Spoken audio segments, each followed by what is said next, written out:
Thursday's throne speech found an emphasis from the NDP government on creating jobs. However, is that the right focus that we should be taking to ensure that more Albertans are earning that weekly paycheck? Joining us right now to talk about this is Janet Lane, the director of the Human Capital Centre. Thanks so much for joining us today. You're very welcome. Glad to be here. Now, what's really interesting about this is we talk about the notion of creating jobs, but you're suggesting that perhaps we're looking in the wrong place because there are already a significant number of jobs out there vacant right now. Tell us a little bit about that. Well, I would never say that we don't need to create jobs, but I would say that we have 44,000 unfilled jobs in Alberta and a lot of people who are looking for jobs. So what I'm saying is that there's a mismatch. We don't fully understand what it is that people are able to do. People don't understand their competencies well enough, and employers are not looking hard enough at the competencies of the people that they want to hire. They are still hiring on the basis of credentials or some very top-level ideas of what it is that the job entails. So we're suggesting that people need to go deeper. Okay, well, give us an example of what you mean by that, where the shift could come.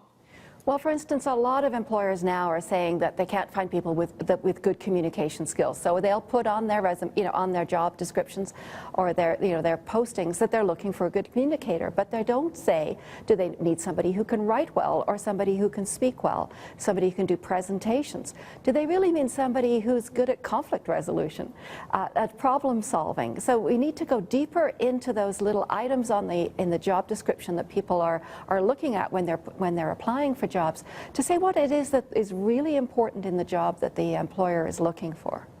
Now, that sounds like a fairly common sense solution to me. What seems to be the big hurdle in terms of adopting that kind of process? Well, it does sound simple, and I think that, I've used a very simple competency. But the thing is that what we need in Canada, like they have in so many other countries, is a competency framework that breaks down each job by all the competencies that are needed to do that job, and the competencies that go into the subtasks of the job. And then we need to know by what level do we need those competencies in those jobs.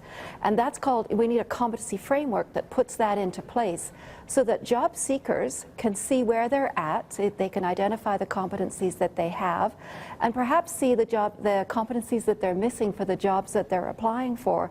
And then they can go about finding the solution to that problem, which often means upskilling or reskilling. But rather than going back to school just because they can't find a job in what they already know how to do, this would help to fill those gaps and do a better job of filling jobs. Okay, well, you said a couple of very interesting things there that I do want to tackle. First, let's talk about the onus of this responsibility of creating this sort of the shift. Is that more on the government, or is that maybe part and parcel working with employers, working with industry?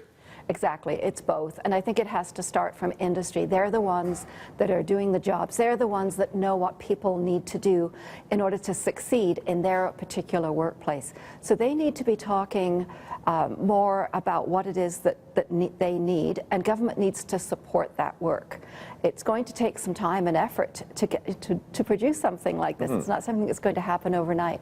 We're suggesting in our report that we start with more technical jobs. They're the ones that are a little more easy to understand the competencies that are needed, the tasks that are done by that job. But over time, we'd like to see it happen for everything that goes on in Canada, the way it is happening in other countries now. You mentioned the notion of workers potentially at some point getting re-educated, learning new skills, new trades.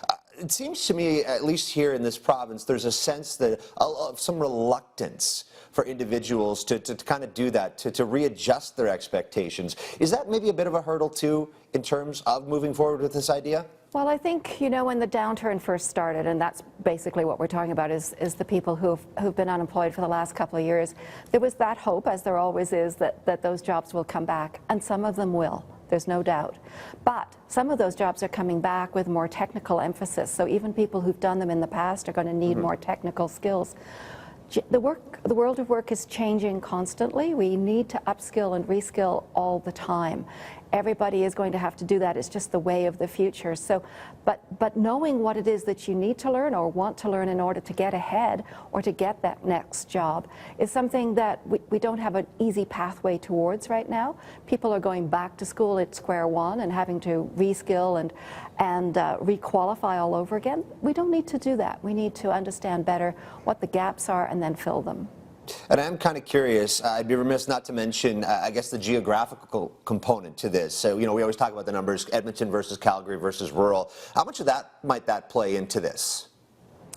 Well, I mean, the downturn has affected us all over the province. I don't know from our numbers around the 44,000 exactly where those people are, but we do know that they're everywhere. Calgary's, especially hurt at first, but certainly Edmonton's feeling it now.